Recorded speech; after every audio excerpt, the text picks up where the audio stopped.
नमस्ते मित्रों, आप सबों का लिविंग हैप्पीली में मैं नरेंद्र कुमार फिटनेस कंसल्टेंट सहृदय स्वागत करता हूं। मित्रों, आज हम फिटनेस में, हेल्थ एंड वेलनेस में हम बात करने जा रहे हैं एक अहम मुद्दा में, जिसका नाम है पोषण यानी कि न्यूट्रिशन।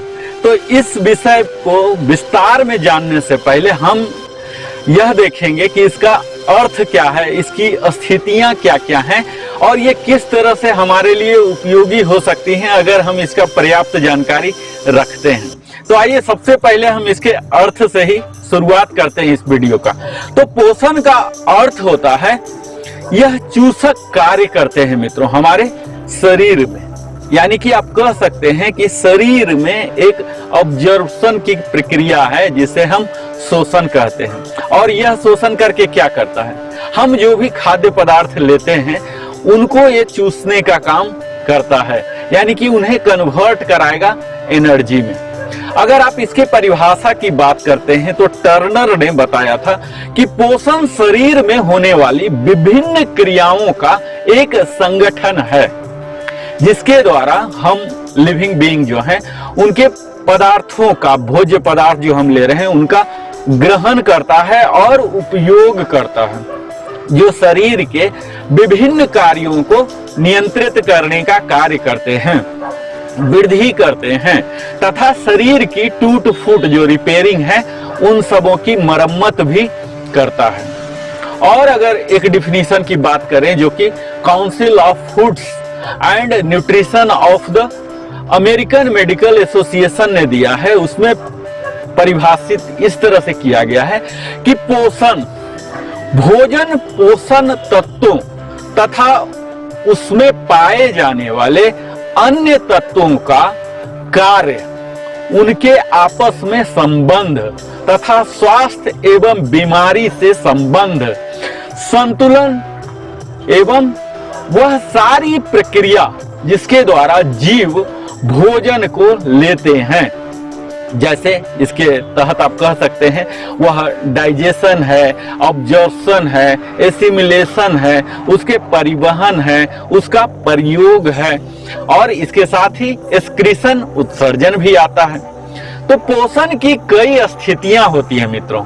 अब आपने परिभाषा देख लिया, अब हम इसकी स्थितियां की बात करते हैं। तो हर एक जो सजीव हैं हम लोग हैं, इनके पोषण प्रक्रिया उसके शरीर के उपयोग करता है और हम में 4 विभिन्न स्थितियां पोषण की देखने को मिलती है, जिसमें पहला होता है सुपोषण यानी कि गुड न्यूट्रिशन, दूसरा होता है कुपोषण माल न्यूट्रिशन और तीसरा होता है आवश्यकता से अधिक यानी कि ओवर न्यूट्रिशन और चौथा होता है अपर्याप्त पोषण यानी कि अंडर न्यूट्रिशन।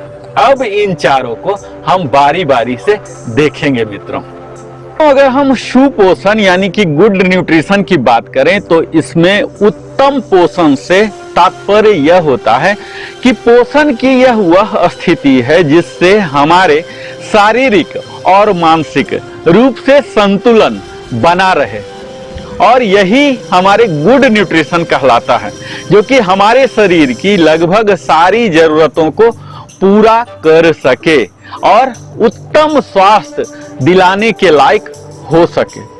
स्वास्थ्य मित्रों, शरीर केवल हमारा रोगों की अनुपस्थिति नहीं है, इसमें कवर होते हैं हमारे शारीरिक, मानसिक, सामाजिक, इन सभी रूप से अच्छे अगर हम हैं तभी हमें स्वस्थ माना जाएगा WHO के अनुसार।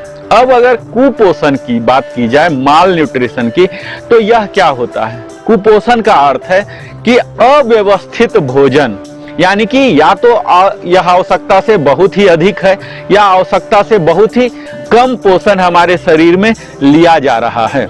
आहार में पोषक तत्वों की जो कमी होती है वह 2 प्रकार से हो सकती है।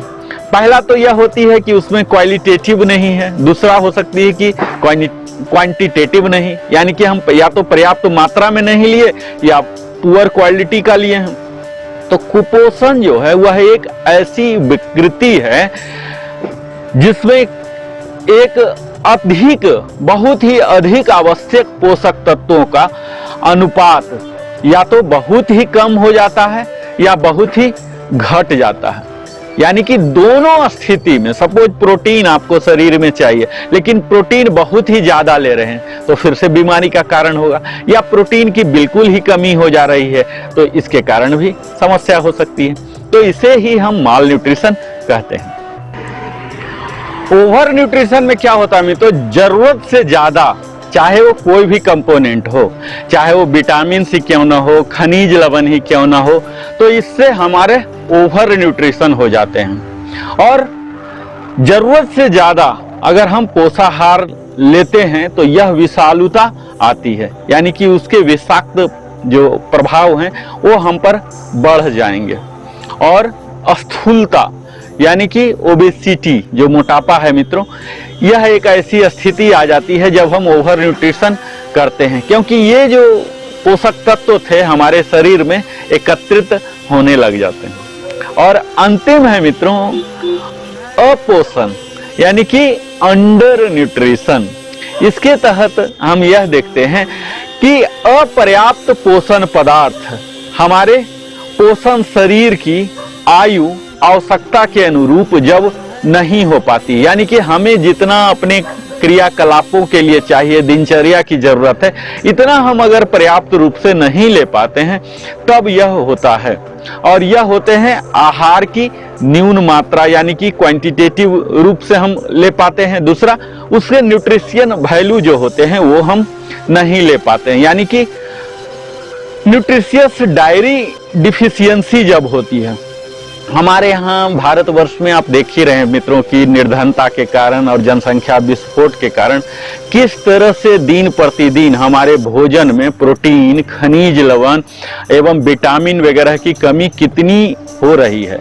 और इसी के कारण हमारे ऊर्जा उत्पादन जो भोज्य पदार्थों के कारण होना चाहिए अपेक्षाकृत, वह कम होते जा रहा है।